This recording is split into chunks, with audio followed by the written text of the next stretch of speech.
బహుదేవతారాధన అంటే చాలామంది దేవులను పూజించడం. ఇది కేవలం పాతకాలపు అజ్ఞానమనుకుంటాం, కాని దాని వెనుక మనం ఊహించని ఒక లోతైన తర్కం ఉంటే ఈ విశ్లేషణలో మనం బహుదేవతారాధన గురించి మనకున్న అభిప్రాయాల్నే మార్చేసే కొన్ని ఆశ్చర్యకరమైన విషయాలు తెలుసుకోబోతున్నాం. చూసారుగా, అజ్ఞానంతో కూడిన బాల్యపు విగ్రహారాధన. చాలామందికి పాలిథీయిజం అనగానే ఇదే గుర్తొస్తుంది. కాని ఈ సోర్స్ మెటీరియల్ ఏం చెప్తుందంటే ఇదంతా ఒక పెద్ద అపోహ మాత్రమేనని. బహుదేవతారాధన వెనుక ఒక తార్కికమైన, చాలా భిన్నమైన వ్యవస్థ ఉందని ఈ విశ్లేషణ మనకు చూపిస్తుంది. సో అసలు పాయింట్కొస్తే ఈ ప్రశ్న చాలా ముఖ్యం. ఎందుకంటే ఇది కేవలం నమ్మకాల గురించి మాత్రమే కాదు, ఒక నమ్మక వ్యవస్థ నిర్మాణం సమాజంపై ఎలాంటి ప్రభావం చూపుతుందనే దాని గురించి మనమిప్పుడు లోతుగా చూడబోతున్నాం. రైట్. ముందుగా మనం చూడాల్సింది విశ్వం రెండు స్థాయిలో. బహుదేవతారాధనలో తరచుగా ఒక సర్వోన్నత శక్తి, అలాగే నిర్దిష్ట దేవుళ్ళు ఉంటారు. మరి ఈ డ్యూయల్ స్ట్రక్చర్ ఎలా పనిచేస్తుందో చూద్దాం. చూడ్డానికి ఇదో కాంట్రడిక్షన్లా అనిపించచ్చు కదా. అంటే చాలామంది దేవుళ్ళున్నప్పుడు మళ్ళీ ఒకే ఒక్క సుప్రీం పవర్ ఎలా ఉంటుంది?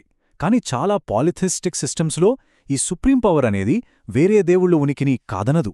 పైగా ఆ సిస్టమ్కి అదొక ఫౌండేషన్లా ఉంటుంది. ఈ ఐడియా ఎంత కామనో చెప్పడానికి ఇక్కడ కొన్ని ఎగ్జాంపుల్స్ ఉన్నాయి చూడండి. గ్రీకులు వాళ్ళు జూస్ లాంటి దేవుణ్ణే పూజించినా సరే వాళ్ళందరిపైన విధి లేదా ఫేట్ అనేదొకటి ఉంటుందని నమ్మేవాళ్లు. అలాగే హిందూ మతంలో చూసుకుంటే ఆత్మ అనే ఒకే ఒక సూత్రం, అదే దేవుణ్ణి, మనుషుల్ని, ఈ విశ్వం మొత్తాన్ని కంట్రోల్ చేస్తుందని నమ్ముతారు. సో ఇక్కడ మనం అర్థం చేసుకోవాల్సిన అసలు పాయింట్ ఇదే అనమాట. ఈ సర్వోన్నత శక్తి అది మనుషుల చిన్న చిన్న బాధలు, కోరికలు పట్టించుకోనంత పెద్దది. యుద్ధంలో గెలవాలనో, ఆరోగ్యం బాగోవాలనో, వర్షం పడాలనో దాన్ని అడిగి లాభం లేదు. అందుకే ప్రజలు వాళ్ల రోజువారీ అవసరాల కోసం, స్పెసిఫిక్ ప్రాబ్లమ్స్ కోసం గణేశుడు లేదా లక్ష్మీదేవి లాంటి ఒక స్పెషలైజ్డ్ దేవుళ్ల దగ్గరికి వెళ్తారు. రైట్. ఇక రెండో భాగానికి వద్దాం, సహన యంత్రం.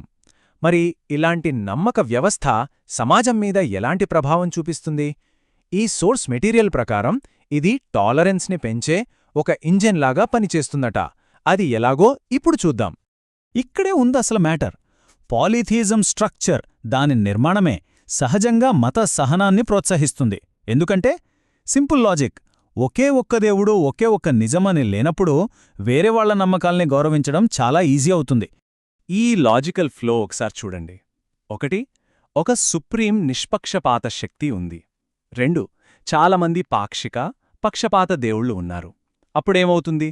నా దేవుడు కూడా ఆ చాలామందిలో ఒకడే అవుతాడు. కాబట్టి వేరే వాళ్ల దేవుడు కూడా నా దేవుడికి ఎలాంటి ఇబ్బంది లేకుండా హ్యాపీగా ఉండొచ్చు. సింపుల్. దీనికి హిస్టారికల్ ప్రూఫ్స్ కూడా ఉన్నాయి. ఈజిప్షియన్లు, రోమన్లు, అజ్టెక్లు ఇలాంటి పవర్ఫుల్ పాలిథియిస్టిక్ ఎంపైర్స్ వాళ్ళు జయించిన ప్రజల్ని బలవంతంగా కన్వర్ట్ చేయడానికి ఎప్పుడూ ట్రై చేయలేదని ఈ సోర్స్ చెప్తోంది. ఫర్ ఎగ్జాంపుల్, రోమన్స్ని తీసుకోండి. వాళ్ళు ఎప్పుడూ మా దేవుళ్లనే పూజించాలి అని ఇతరుల్ని ఫోర్స్ చేయలేదు. దానికి బదులుగా వాళ్ళు ఏషియా దేవత సిబెల్లే, ఈజిప్టు దేవత ఐసిస్ లాంటి ఫారెన్ గాడ్స్ని కూడా వాళ్ల పాంథియాన్లోకి, అంటే వాళ్ల దేవతాగణంలోకి చాలా సంతోషంగా యాడ్ చేసుకున్నారు.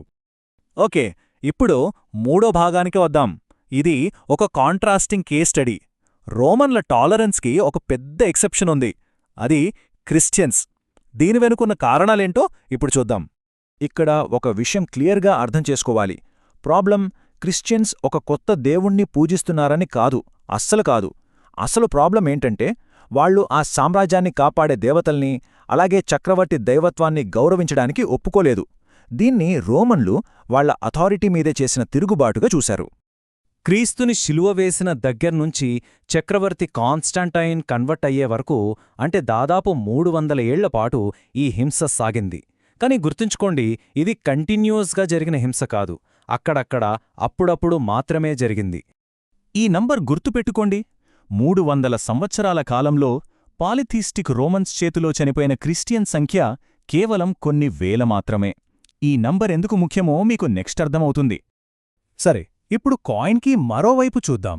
ఈ సోర్స్ మెటీరియల్ మోనోథియిజంలో జరిగిన హింస గురించి ఏం చెప్తుందో చూద్దాం. ముఖ్యంగా క్రిస్టియన్ మత యుద్ధాల మీద ఫోకస్ చేద్దాం. ఇక్కడ మనకొక షాకింగ్ కాంట్రాస్ట్ కనపడుతుంది. ఆగస్టు 23, 1572. చరిత్రలో ఇదొక చీకటి రోజు. ఫ్రాన్స్లో ఒకే మతానికి చెందిన 2 గ్రూప్స్ మధ్య జరిగిన ఒక భయంకరమైన సంఘటన ఇది. ఒకవైపు క్యాథలిక్స్, మరోవైపు ప్రొటెస్టెంట్స్. ఇద్దరూ జీసస్నే పూజించేవాళ్లు. ఒకసారి ఈ నంబర్స్ పోల్చి చూడండి. 300 సంవత్సరాల రోమన్ల పాలనలో చనిపోయింది కొన్ని వేల మంది క్రిస్టియన్లు. కాని ఇక్కడ ఒకే ఒక్క రోజులో 24 గంటలు కూడా గడవకముందే క్రిస్టియన్లే తోటి క్రిస్టియన్లను 5,000 నుండి 10,000 మందిని చంపేశారు. ఈ తేడా నిజంగా షాకింగ్గా ఉంది కదూ. ఈ సోర్స్ మెటీరియల్లోని ఈ ఒక్క వాక్యం పరిస్థితి ఎంత దారుణంగా ఉందో చెప్తుంది. పాలిథియిస్టిక్ రోమన్ ఎంపైర్ దాని మొత్తం చరిత్రలో చంపిన దానికన్నా ఎక్కువ మంది క్రిస్టియన్లు ఆ ఒక్క 24 గంటల్లోనే తోటి క్రిస్టియన్ల చేతిలో చనిపోయారు అని. ఇది మనల్ని నిజంగా లోతుగా ఆలోచింపజేస్తుంది. ఒకే మతంలోని వేర్వేరు నమ్మకాలు ఎంత పెద్ద హింసకు దారితీశాయో ఇది చూపిస్తుంది.